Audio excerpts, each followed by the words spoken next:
Bom dia, irmãos. Está sem som? Ouvindo bem? Amém. Fim de semana maravilhoso aqui no Rio de Janeiro. Desde ontem, né, tivemos comunhão com a igreja. Desde quinta-feira estamos aqui com o Arnest e a querida Patrícia.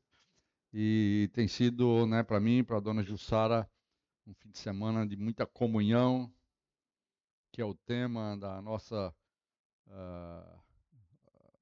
comunhão nesse final de semana. O negócio é comunhão, não é? E estamos muito alegres, né? Louvado seja o Senhor.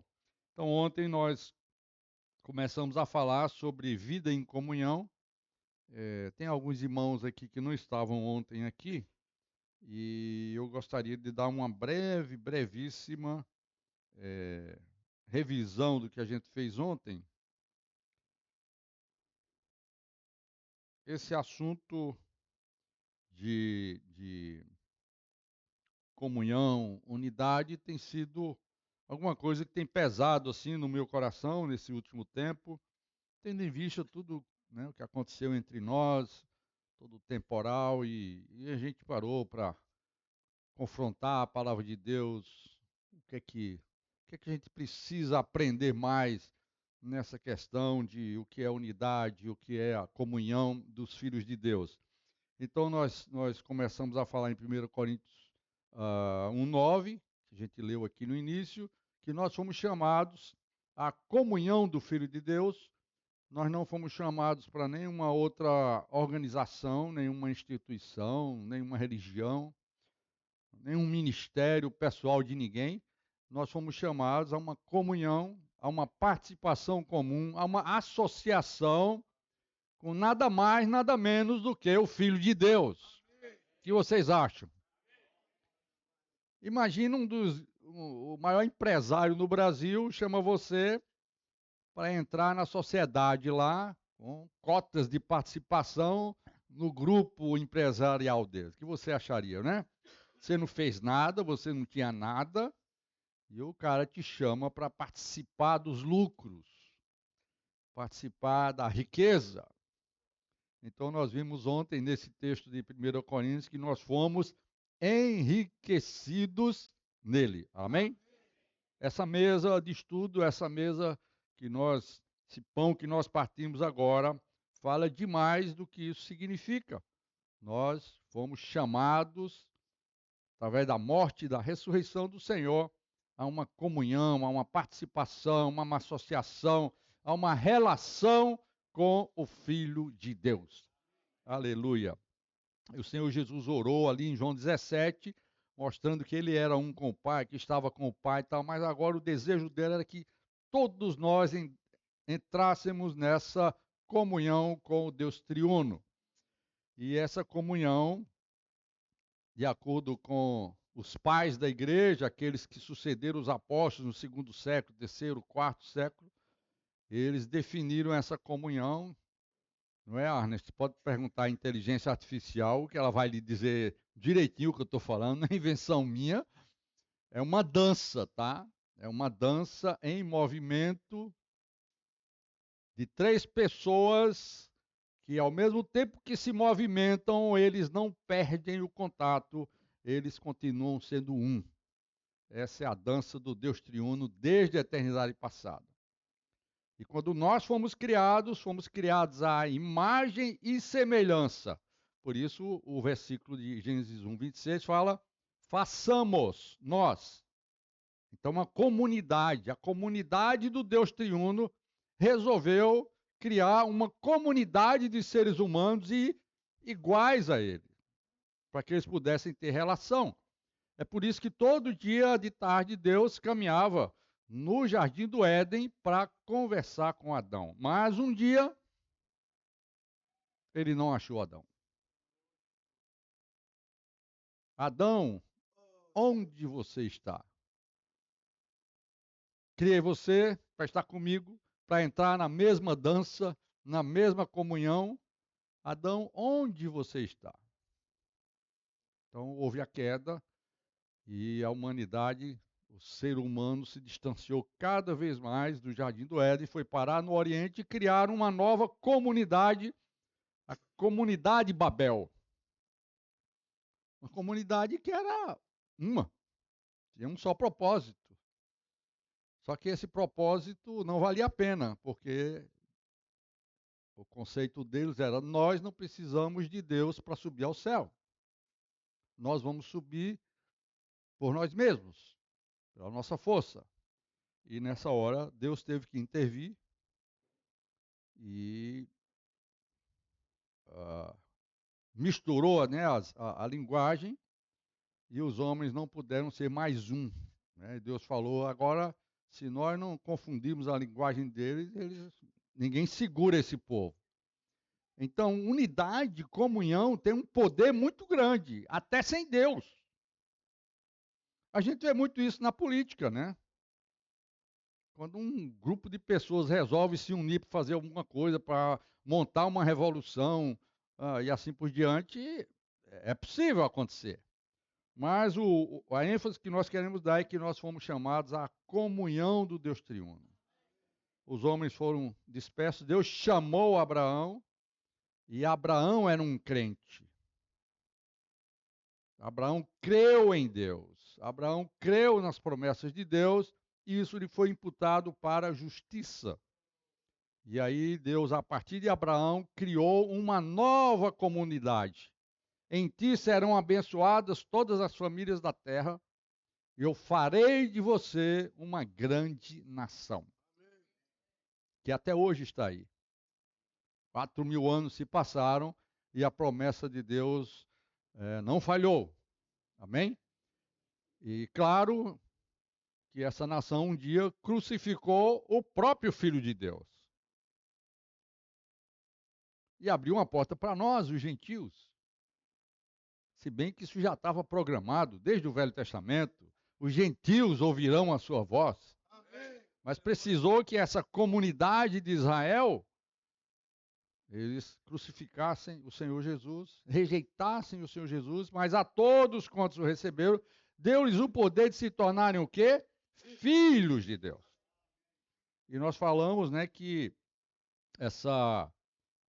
a morte de Cristo, na verdade, o sofrimento do Senhor Jesus na cruz, não foi apenas a dor dos cravos, o espinho na cabeça, mas foi a separação dele como homem, como Arnes enfatizou ontem, como homem, ele experimentou um tempo que foi difícil para ele. Antes da cruz, ele falou: se possível, Pai, passa de mim este cálice. Não é fácil perder a comunhão com você.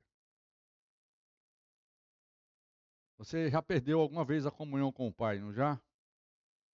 Nós sabemos o quanto isso dói. Imagina o Filho de Deus, que estava a eternidade toda junto com o Pai, e agora ele recebeu a carga dos nossos pecados. Romanos fala: Deus o fez pecado por nós. E aí ele teve que realmente se separar daquela comunhão eterna e ir para a cruz e morrer na cruz. Por isso é tão importante essa mesa do Senhor a cada domingo, né, como nós costumamos fazer. A gente lembrar, irmãos, que o preço foi caríssimo para que nós nos tornássemos filhos de Deus. O preço foi alto para que agora a gente tenha um Pai. No Velho Testamento, há uma ênfase muito grande a Deus como Criador, o Deus poderoso, El Shaddai, Jeová, Deus dos exércitos, que arrebenta tudo. Mas no Novo Testamento, a ênfase para Deus é que Ele é o nosso Pai. Pai nosso. Então a oração fala muito bem de comunidade. Pai nosso, o nosso reino, as nossas dívidas, as nossas tentações, tudo é nós. É comunidade. Amém? Por isso o individualismo não consegue edificar.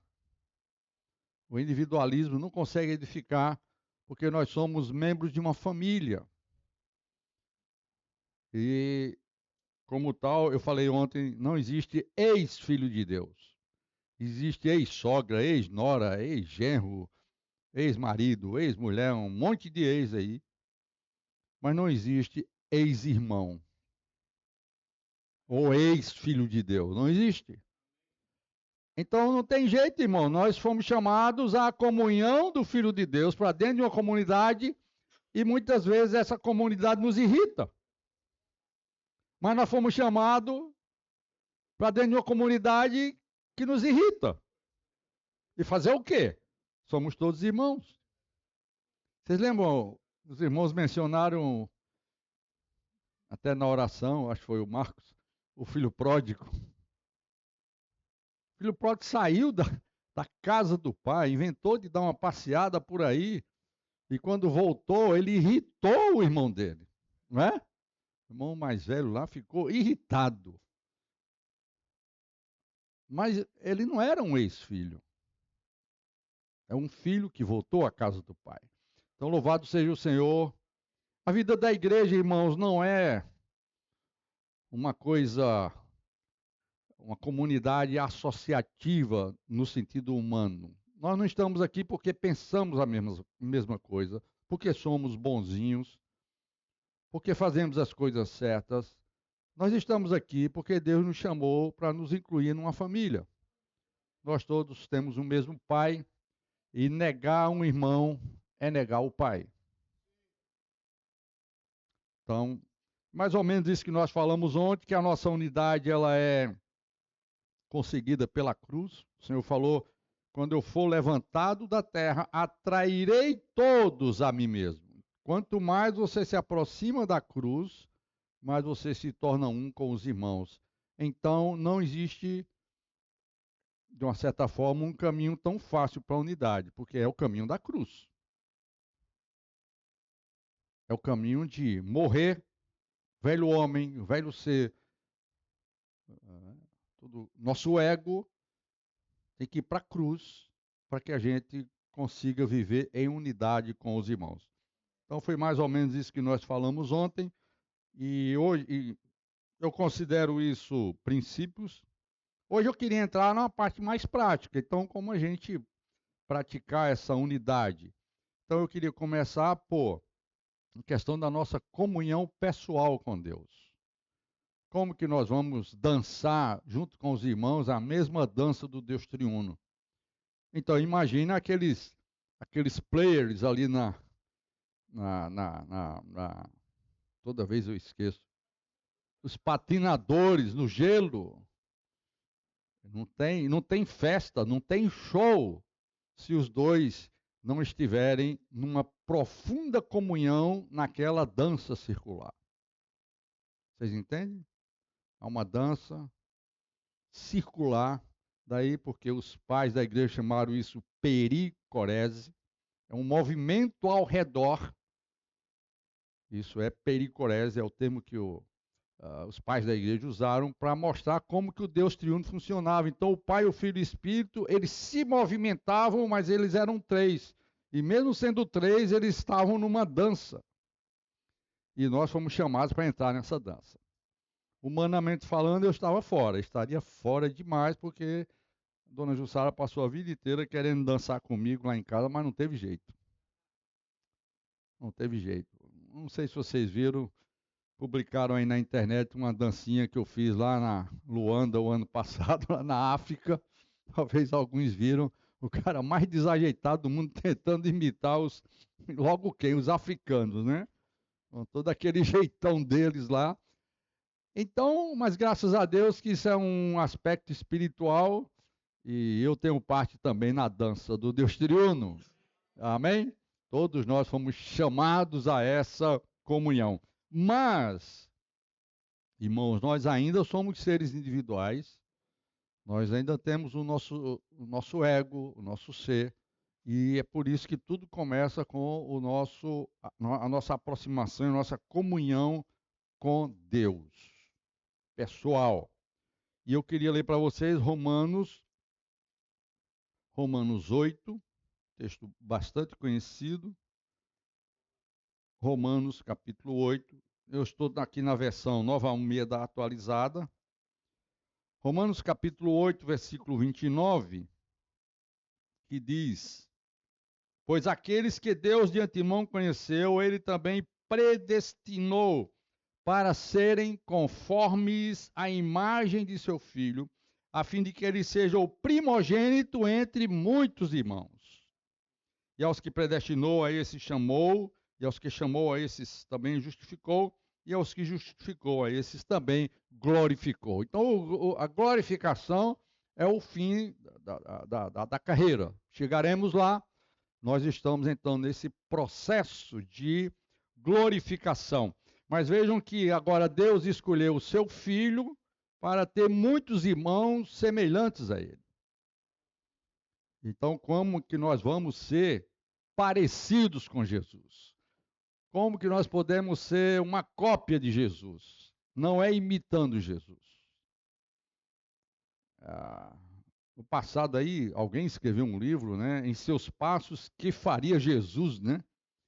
Então é uma coisa difícil, não é bem por aí, não é imitar Cristo, porque o macaco, ele imita o homem muito bem, mas ele continua sendo macaco.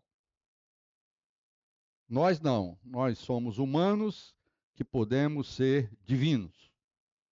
Então nós não vamos imitar como o macaco imita o homem, nós vamos ser parecidos com Jesus à medida que nós somos transformados. E essa transformação, esse processo de transformação acontece, como está escrito em 2 Coríntios 3,18. Lembra que nós estamos falando da nossa experiência pessoal. 2 Coríntios 3,18, todos nós com o rosto descoberto, contemplando a glória do Senhor, somos transformados de glória em glória na sua própria imagem, como pelo Senhor que é o Espírito. Então a maneira de nós sermos parecidos com Jesus, a maneira da gente dançar essa dança do Deus triuno, é através da contemplação do Filho de Deus. E isso, nesse contexto aqui, desse capítulo, vocês podem ver que ele está fazendo uma analogia com Moisés.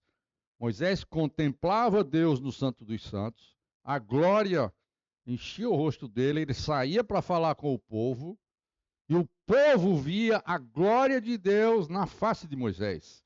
Mas era uma glória que não era permanente, ela desvanecia. E aí Moisés punha um véu, se escondia e corria para o Santo dos Santos. Então ele está dizendo que agora nós temos um Santo dos Santos no nosso espírito, e nós temos a Arca da Aliança dentro de nós, e nós podemos contemplar o Filho de Deus, e através de contemplar de glória em glória, cada contemplação você é transformado. É semelhante também a gente ir ali para a praia, chega branquinho e sai douradinho ou vermelhinho, não é verdade? Porque você está numa exposição ao sol. Então, irmãos, a maneira de nós sermos transformados é uma contínua exposição ao Filho de Deus. Amém? Isso tem a ver com a leitura da Bíblia, tem a ver com o nosso tempo de oração. Então, isso é proporcional ao tempo que a gente gasta lendo a Bíblia, orando, também tendo comunhão com os irmãos, comunhão com a igreja, as reuniões da igreja, é uma espécie de contemplação.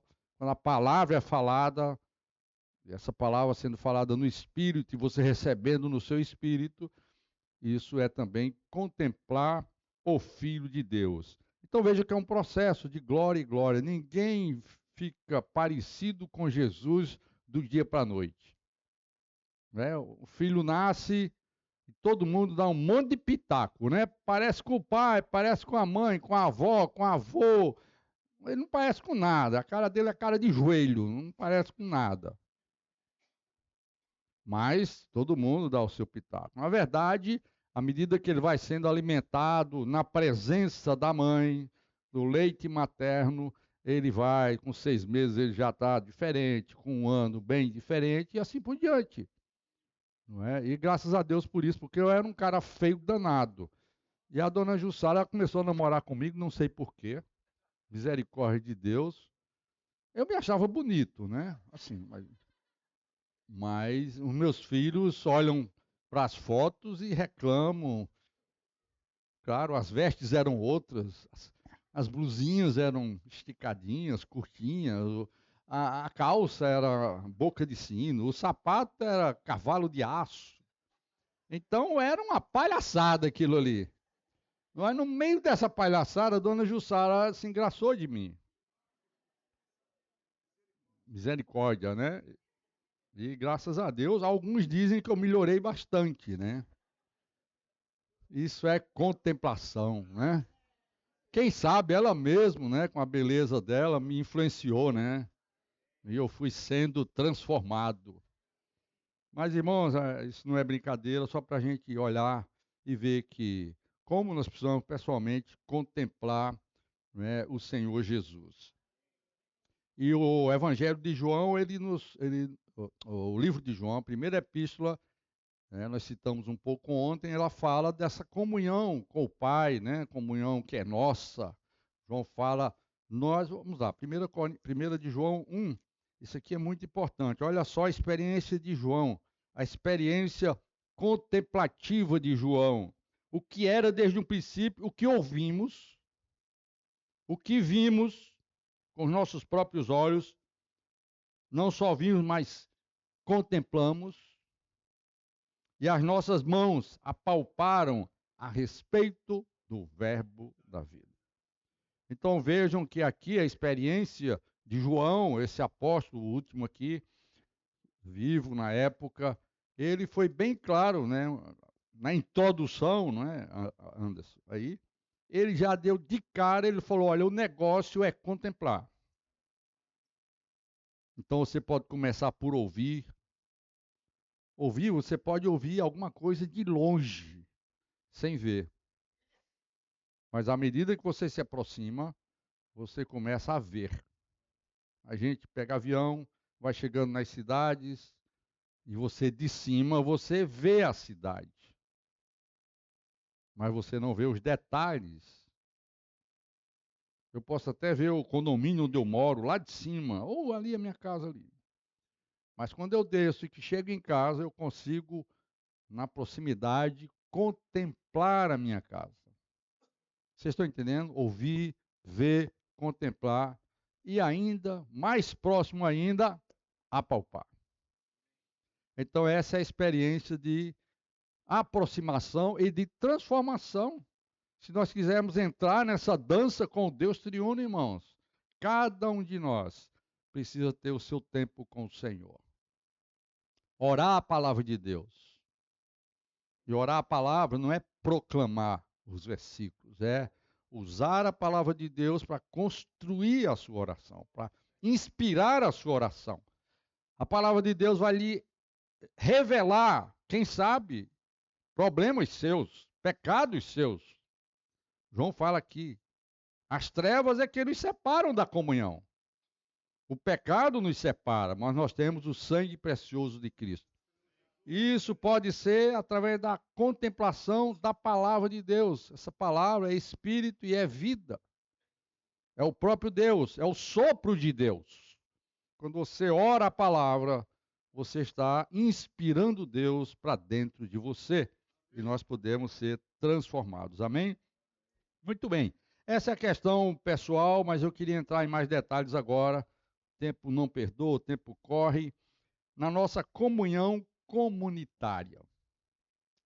E essa comunhão comunitária, que ainda em João aqui, ele fala: anunciamos a vocês a vida eterna que estava com o Pai e nos foi manifestada, que vimos e ouvimos, anunciamos também a vocês, para que também vocês tenham comunhão conosco. Então aqui já você já tem, você vê que João começou com uma comunhão pessoal, mas agora é introduzido numa comunhão comunitária, né? Aqui a nossa comunhão é com o Pai, com seu Filho Jesus Cristo, mas nós queremos ter comunhão com vocês. E eu acho muito rico essa questão de contemplação e de experiência pessoal, que a segunda carta de Pedro e de João e a terceira, olha só, a segunda de João 12, só tem um capítulo, versículo 12, Ainda tinha muitas coisas ali a escrever, mas não quis fazê-lo com papel e tinta. Pois espero ir o quê? Visitá-los. Eu quero ir encontrar vocês. Eu quero ir conversar com vocês. E conversaremos o quê?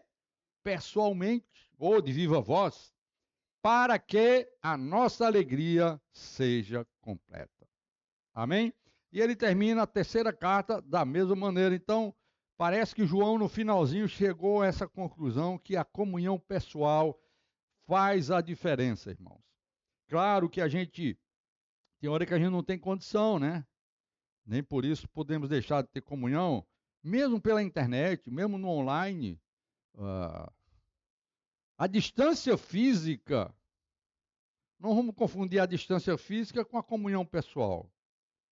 Claro que João falou aqui que era face a face, né? Na outra versão, pessoalmente, de viva voz.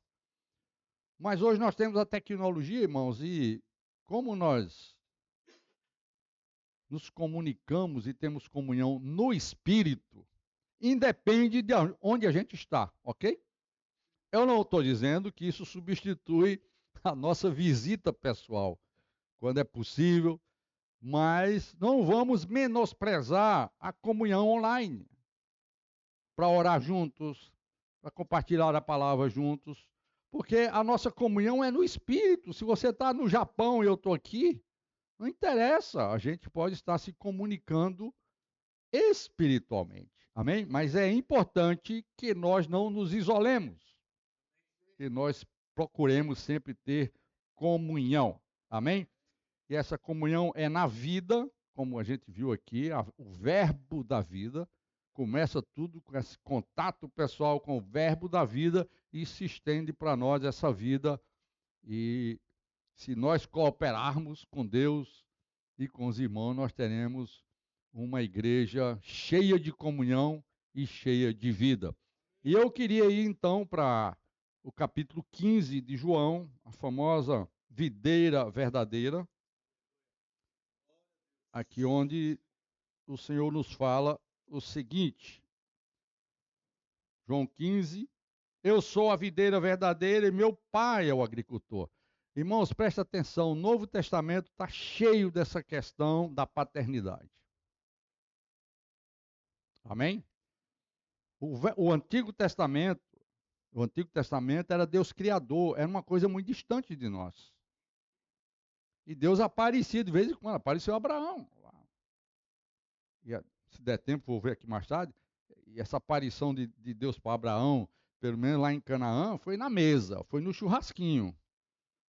Não sei se teve feijoada, mas teve coalhada e teve churrasco. Então, a comunhão na mesa tem um tchan especial. Vamos ver isso depois. Eu sou a videira verdadeira e meu pai é o lavrador. Todo ramo que estando em mim não der fruto, ele o corta. E todo que dá fruto, ele limpa para que produza mais fruto ainda. Vocês já estão limpos por causa da palavra que eles tenham falado. Permaneçam em mim. Comunhão, tá? E eu permanecerei em vocês. Então vejam que há uma condição. Tem que haver uma atitude nossa. Nós somos filhos de Deus, Deus é nosso Pai, mas a questão da comunhão, irmãos, depende da minha atitude. Eu preciso tomar uma atitude de permanecer no Senhor. Como o ramo não pode produzir fruto de si mesmo se não permanecer na videira, assim vocês não podem dar fruto se não permanecerem em mim. Eu sou a videira, vocês são os ramos. Quem permanece em mim e eu nele, esse dá muito fruto, porque sem mim vocês não podem fazer nada. Eu queria mostrar então uma imagem que vale mais do que 1000 palavras. Não sei se os meninos prepararam aí. Preparei uma imagem para falar alguma coisa para vocês. Vai dar certo aí? Opa, tá aqui. Aqui são duas videiras, tá? Tá claro, irmãos, que tem uma diferença muito grande entre a videira da esquerda, da direita e a videira da esquerda. Qual a diferença aqui? Essa está bem mais viçosa, cheia de fruto. Essa daqui está meio raquítica. E eu não sei se tem fruta, alguma coisa ali. Se for verde, está confundido ali, né? Se for vinho, não tem. Aqui chama a atenção o verde e os frutos. Aqui chama a atenção o quê? A estrutura. Toda videira, e o Arnest parece que planta lá na terra dele, os pais dele lá, confirmou isso hoje de manhã comigo. Toda videira precisa de uma treliça. Essa estrutura chama-se treliça, pelo menos aqui no Brasil. Treliça. Ela não pode ser colocada no chão, não é, Ernest? Uma videira no chão, ela entra em contato com a terra e ela vai ter muitos problemas e provavelmente não vai produzir nada. Então precisa de uma treliça. Qual a diferença dessa para essa? Aqui você quase não vê a treliça. Né? Talvez uma varinha bem escondidinha ali. Aqui você só vê treliça e pouco aparece de videira. A treliça significa, irmãos, que nós, na videira, na comunhão, na vida da igreja, nós precisamos de estruturas. Por exemplo, nós precisamos de um local de reunião, sim ou não? Imagina se a gente tivesse aqui, ali no meio do tempo, no sol, no calor, se não tivesse essa estrutura. Não é importante? Isso aqui é estrutura. A bandinha aí é estrutura. O presbitério é estrutura. Serviços de criança, recepção, alimentação, tanta comida gostosa, né, de ontem para hoje que a gente desfrutou aí. Tudo isso é estrutura. É necessário, porém, a estrutura não dá fruto por si só.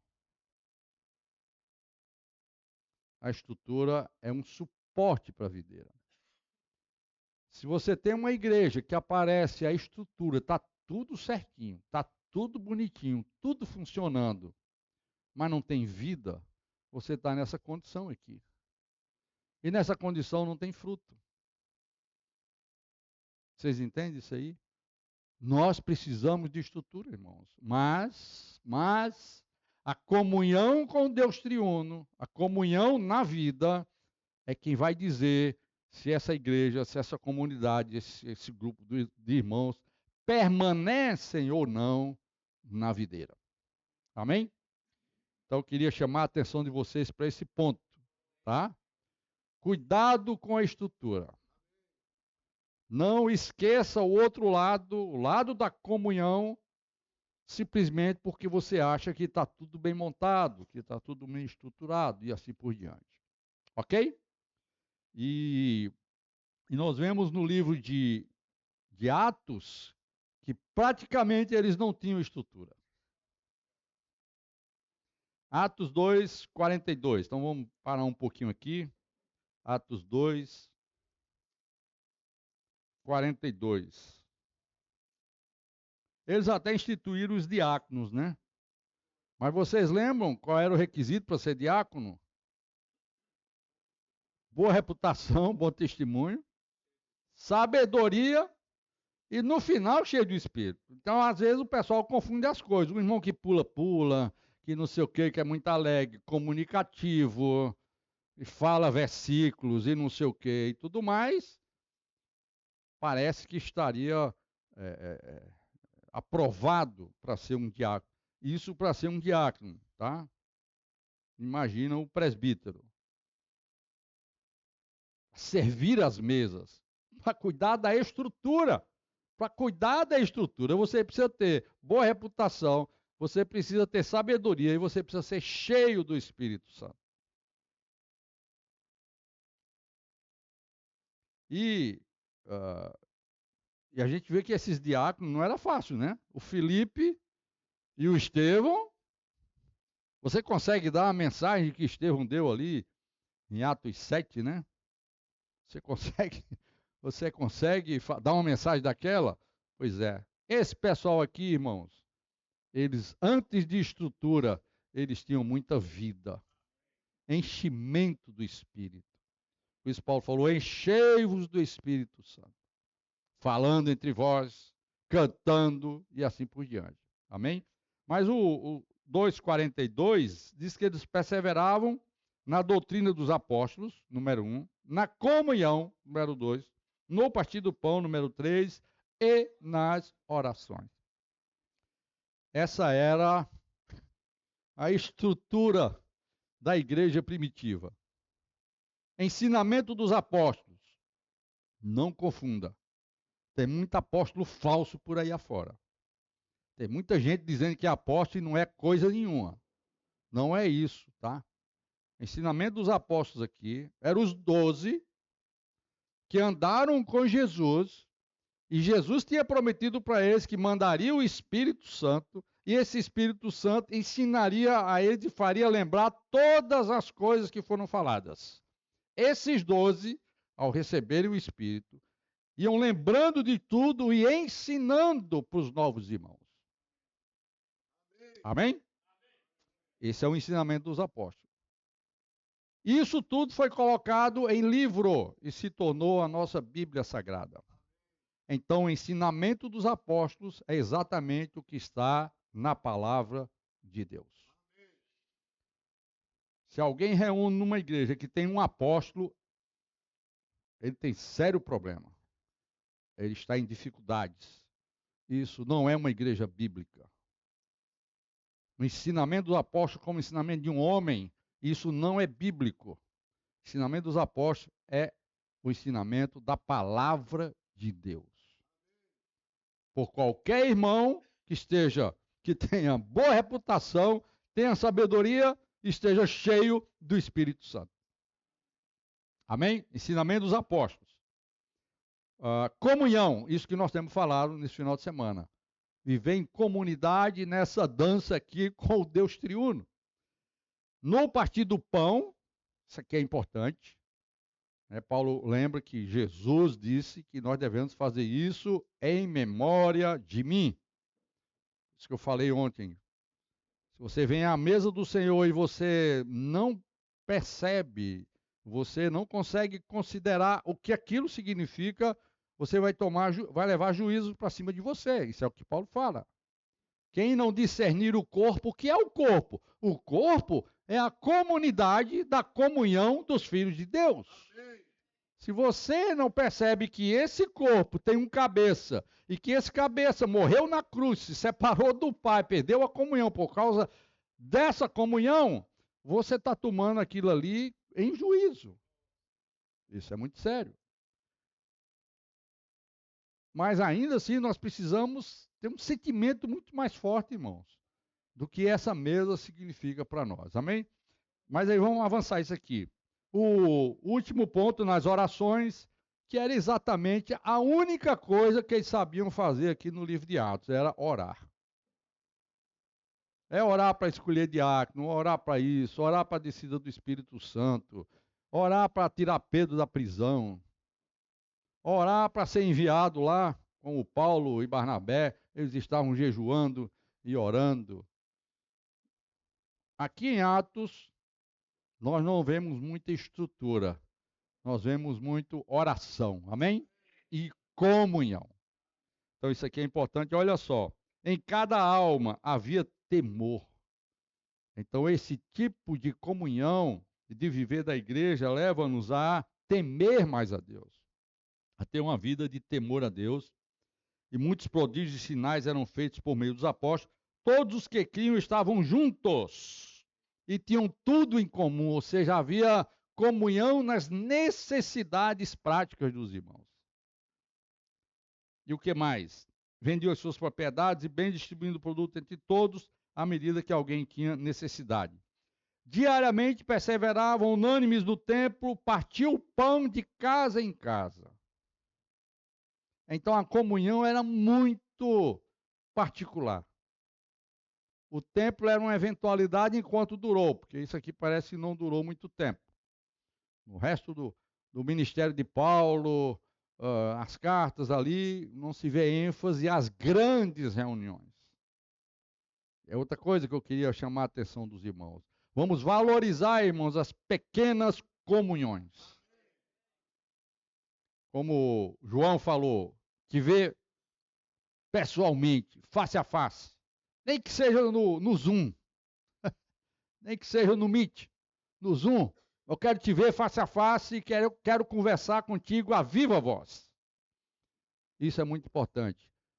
Mas depois do quarto século, irmãos, até o quarto século, a igreja vivia assim, em pequenas comunidades e em pequenas comunhões. Estima-se que as igrejas, até o terceiro século, quarto século, cada comunidade, que ali era chamado pelo nome da cidade, naquela época, não tinha mais do que 50 irmãos. E uma cidade que tinha muitos irmãos e era grande era Roma. Roma tinha cerca de 1 milhão de habitantes na época aqui do Novo Testamento. E se você ler Romanos 16, tem pelo menos ali uma igreja na casa de Priscila e Áquila e outra igreja se reunindo lá com Hermas, ou seja, congregações. Muitas congregações e uma só comunhão. Amém? É possível isso hoje? Sim. O Rio de Janeiro tem muitas congregações, mas se os líderes e os irmãos quiserem ter comunhão, se forem congregações bíblicas, é possível. A gente pode não estar todo o tempo junto, a gente pode não estar fazendo as coisas juntos, mas é possível, irmãos, muitas congregações, e de preferência congregações pequenas. Toda igreja que passa de 200 irmãos começa a ser complicado. E a gente tem experiência disso. Quando você conheceu nossa estrutura lá, nós tínhamos muitos irmãos. Hoje estamos lá perto dos 200, mas já fomos muito maiores e não é fácil. E é por isso que logo cedo, eu pessoalmente lutei muito pela questão dos chamados grupos familiares. Nunca relaxamos isso. Eu não estou dizendo que tudo funcionava direito, não. Não vai, nem pense que vai funcionar, que não vai. Mas, irmãos, hoje a gente chama de PGM, Pequenos Grupos Multiplicadores. Ainda não está legal. Está longe do que deveria ser. Porque, de acordo com João 15, a videira tem que produzir fruto. Um pequeno grupo tem que aumentar, tem que multiplicar. Em número, inclusive. Atos é cheio de números, tá? Vocês lerem direitinho, tem 3 mil para colar, quase 5 mil ali. Mas em Éfeso só tinha 12. Mas tem números. Então, irmãos, número 1, esqueçam os grandes eventos. Tem gente querendo conferência nacional. Blá, blá, blá. Acho que isso tem que ser uma eventualidade e não uma rotina na nossa vida. A rotina da vida da igreja deve existir nos pequenos grupos. Inclusive partir do pão. Pelo menos é o que acontecia aqui na igreja primitiva. E na Covid nós praticamos isso. Nem por isso perdemos o desfrute. Nós temos ainda muita coisa hoje que pegamos da tradição religiosa que veio lá do catolicismo romano. O clero, os leigos, todos precisam funcionar, amém? Não pode haver leigo na igreja. Tudo bem, um tem 5 talentos, outro tem 2, outro tem 1, mas todos somos irmãos, todos somos filhos de Deus, todos temos condição de falar uns aos outros. 1 Coríntios 14, né? Todos podereis profetizar, um após o outro. Tudo bem, para todos aprenderem. Tudo bem que nesse final de semana vocês aproveitaram, né? Me convidaram para vir aqui, tudo bem, vamos parar para ouvir o Joaquim aí, 2 mensagens, mas isso não pode ser A rotina, todo fim de semana tem que ter um irmão de fora. Para animar a igreja. Meu irmão, isso é coisa caída. Nós precisamos viver a vida de comunhão nos pequenos grupos. É aí que a igreja precisa funcionar. Tudo bem, no domingo a gente se junta aqui, faz a mesa do Senhor, mas vai chegar o dia que a perseguição virá. E quem sabe nós não poderemos nos reunir assim. E aí, forçadamente, por perseguição, como aconteceu também em Jerusalém, aí nós vamos nos dispersar e produzir. Houve grande perseguição com a morte do Estevão, não é isso? E todo mundo foi disperso. E o que aconteceu? Multiplicação. Concentração de 5.000 não atende o plano de Deus. Perseguição para dispersar. Aí foi o diácono Filipe, foi um que foi lá, foi para Samaria. E não tinha esse negócio de escolher plateia e Filipe, vai lá para o deserto. E o Filipe foi falar o evangelho para um etíope, no meio do deserto. Ele podia falar para 1.000 aqui, 500, 300 acolá, mas quando é para falar para um, a comunhão com Deus triuno nos leva àquele um.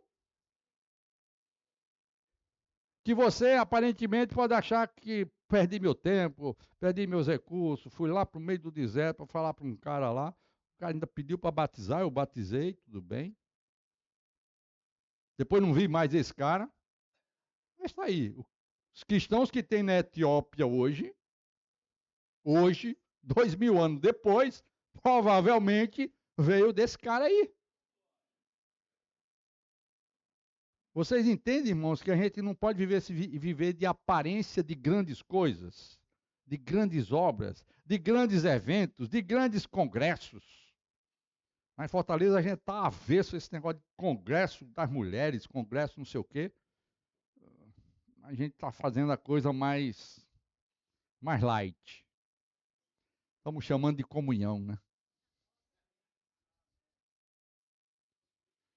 Amém, irmãos? Essa é a prática da comunhão que nós precisamos ter. Olha só, nós, os gentios, somos frutos de reunião de casa, sabia disso? Começou na casa de Cornélio. Começou na casa de Cornélio, chamando os parentes e os vizinhos. E foi ali que todos nós gentios fomos batizados para dentro do corpo de Cristo. Mas as igrejas foram levantadas a partir de onde? De uma visão que o Paulo teve e se mandou para a Europa. Provavelmente a igreja em Filipos foi levantada na casa da Lídia, a vendedora de púrpura. E o evangelho se espalhou pela Europa. E foi esse evangelho que se espalhou pela Europa que chegou até nós, nas Américas. Tudo começa, irmãos, com uma pequena comunhão. Não desvalorizem as pequenas reuniões. As reuniões de casa, como a gente chama, as pequenas reuniões. Amém? Então eu queria chamar a atenção. Até Paulo, né, no final de Atos. Atos não termina, né? Atos é um livro que não tem finalização. Mas os últimos versículos, vamos ler lá, né, Camilo? Atos 28. Eu quero impressionar vocês com a comunhão pequena, tá certo? Atos 28, 30. Durante 2 anos, Paulo permaneceu na sua própria casa, que tinha alugado, onde recebia todos os que o procuravam. Na casa. Paulo preso, prisão domiciliar, tornozeleira eletrônica, mas na casa dele tinha comunhão. Pregava o reino de Deus e com toda ousadia ensinava as coisas referentes ao Senhor Jesus Cristo, sem impedimento algum. Acabou o livro de Atos. Agora tem que continuar na minha casa e na sua casa. É simples assim. Eles começaram no cenáculo, que era uma casa, onde eles se reuniram para orar. O Espírito Santo desceu e o livro termina numa casa.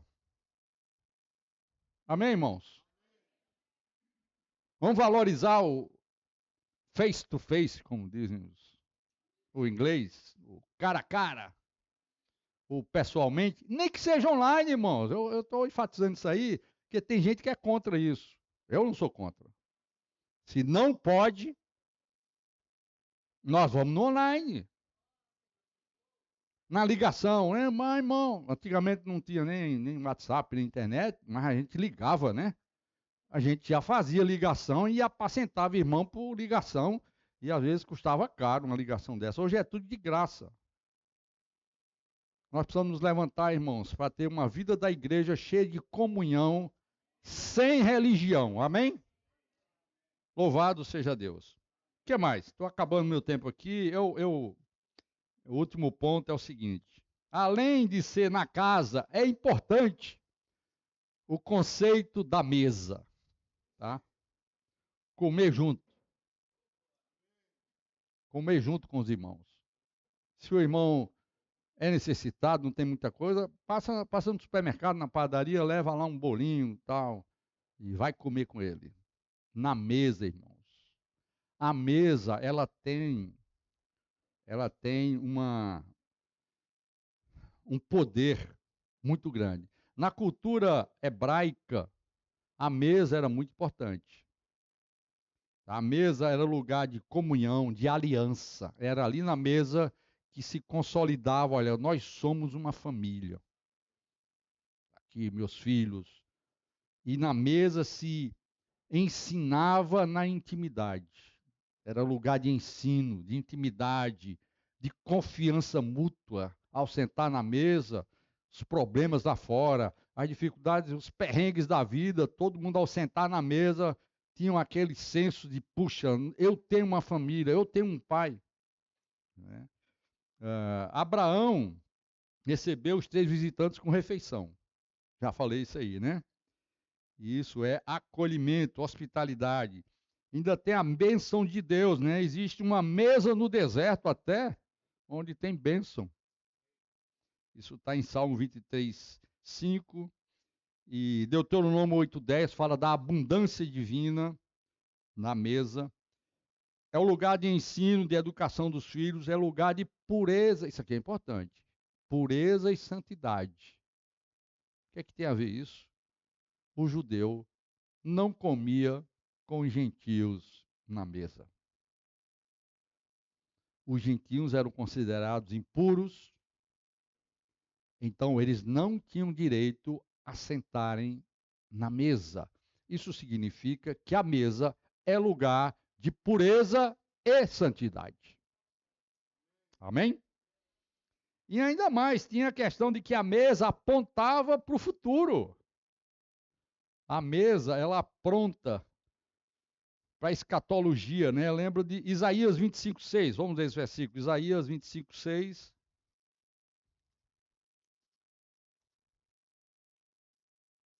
Olha só.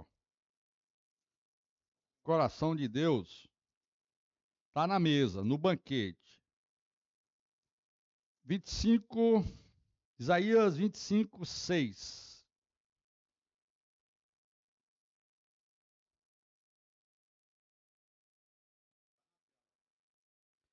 Porque foste.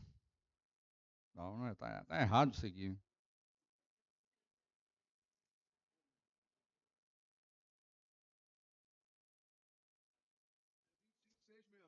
É 6? É porque eu estou lendo errado aqui. Tô lendo... O Senhor dos Exércitos dará neste monte, é isso, né? Um banquete para todos os povos, incluídos os gentios. Será um banquete de carnes suculentas e vinhos envelhecidos. Carnes suculentas com tutanos, vinhos envelhecidos, bem clarificados. Amém? Isso aqui aponta para Nova Jerusalém. Tá certo? Também Mateus 8:11. Mateus 8:11 é aquela parábola, né? Que o cara montou um banquete e o pessoal não quis ir e tal. Mateus 8:11. É isso? Digo a vocês que muitos virão do Oriente e do Ocidente e tomarão lugar à mesa com Abraão, Isaque e Jacó no reino dos céus. Então, a mesa, quando nós sentamos à mesa junto com os irmãos para comer e ter comunhão face a face, nós estamos criando em nós uma expectativa de um dia vai ter uma mesa e nós vamos estar junto com Abraão, Isaque e Jacó. Amém, meus amados? Só para concluir, então, eu queria dizer para vocês, queria falar um pouco para vocês sobre a mesa em Êxodo 12. Mas antes disso, eu quero dizer para vocês que o problema no Jardim do Éden, voltando aqui ao princípio, foi que eles comeram da mesa errada. Vocês entendem que o princípio está na mesa? O negócio é comer a mesa certa. É comer na mesa. E Êxodo 12, eles estavam então cativos no Egito. Vamos lá, Êxodo capítulo 12 e a gente termina. Eles estavam presos lá no Egito, escravizados por 430 anos, por aí aproximadamente, e agora Deus levanta Moisés e arranja um libertador para o povo, e está quase tudo pronto para sair. Se fosse eu, ia convocar uma conferência para juntar a galera toda. Olha, amanhã nós estamos caindo fora desse lugar aqui. Aí Moisés ia ser ovacionado, todo mundo ia bater palma. Grande Moisés, aleluia, pula, pula. Imersão na palavra de Moisés. Não teve nada disso, irmãos. Êxodo 12. O Senhor disse a Moisés e a Arão na terra do Egito: este mês será para vocês o principal dos meses. Será o primeiro mês do ano. Falem a toda a congregação de Israel, dizendo: no dia 10 deste mês, cada um tomará para si um cordeiro. Então, volta ao ponto inicial dessa mensagem. Tudo começa com cada um. Tá? Segundo a casa dos pais, um cordeiro para cada família. Mas se a família for pequena para um cordeiro, então o chefe da família convidará o seu vizinho mais próximo, conforme o número de pessoas, conforme o que cada um puder comer. Por aí vocês calcularão quantos são necessários para comer. O versículo 11, é assim que vocês devem comê-lo, já prontos para viajar. Ou seja, nessa vida, nós estamos numa jornada, irmãos. Então, para viajar nessa vida, para cruzar o deserto, o segredo é um cordeiro para cada família. É assim que vocês devem comê-lo, já prontos para viajar, com as sandálias nos pés e o cajado na mão. Comam depressa, é a Páscoa do Senhor. Versículo 3, o sangue será um sinal para indicar as casas em que vocês se encontram. Então vejam a aplicação aqui do sangue de Cristo. Quando nós nos reunimos nas casas, nas famílias, nós temos um poder muito grande. O sangue de Cristo estará nos umbrais das nossas portas. O destruidor vai querer destruir a nossa casa, o destruidor virá para arrebentar. E ele tem feito isso, e ele tem entrado em muitas casas de muitos irmãos. Sabe por quê? Porque está faltando um cordeiro, está faltando uma família reunida em torno de uma mesa para comer o cordeiro pascal. E esse cordeiro pascal, Paulo fala claramente que é Cristo. Isso está em 1 Coríntios. Este dia, versículo 14, lhes será por memorial e vocês o lembrarão como festa ao Senhor, de geração em geração vocês celebrarão este dia por estatuto perpétuo. Para concluir, então, tem algumas condições. 7 dias vocês comerão pães sem fermento. Ou seja, pecado não pode haver durante essa festa. Pão sem fermento. tem que tratar o pecado. E isso está ligado à 1 de João que a gente leu ontem. O sangue de Jesus nos purifica de todo pecado. Tem que haver tratamento com o pecado. 7 dias significa toda a nossa vida, todo o tempo, nós devemos estar sempre tratando com o pecado. Logo no primeiro dia, tirem o fermento das suas casas, pois todo aquele que comer coisa levedada, desde o primeiro dia até o 7º, será eliminado de Israel. O que significa isso? Não é ser eliminado de ser filho de Deus, você não vai deixar nunca de ser filho de Deus, mas a comunhão você pode perder. Ok? Versículo 18, ele fortalece, vocês comerão pães sem fermento. No dia 14, tal, por 7 dias, versículo 19, não se ache nenhum fermento em suas casas. Ele repete isso, porque todo aquele que comer pão levedado será eliminado da congregação de Israel, tanto estrangeiro como natural da terra. Não comam nada que tenha fermento. Em todas as suas habitações, comam somente pães sem fermento. E aqui, não sei qual é o versículo que fala que isso era acompanhado de ervas amargas. Vai ter um gostinho amargo. Nem tudo é festa, irmãos. À medida que você come o cordeiro, você deve comer sem fermento, mas vai vir algum tipo de sofrimento. Ervas amargas. Manter uma pequena reunião é um sofrimento. Manter uma reunião de casa viva sempre não deixa de ser. É ou não é? A gente prepara comida para 15, 20 irmãos, aí às vezes vem 6, né? 4. E naquele dia o que a gente comeu? Erva amarga. Faz parte, irmãos. Mas não vamos desanimar. Amém? Não vamos desanimar. Porque é aqui que a gente vai se preparar para viajar. É aqui que a gente vai se preparar para a jornada. E chegar naquela mesa com Abraão, Isaac e Jacó. Amém? Louvado seja o Senhor. Aleluia. Eu termino por aqui então, irmãos.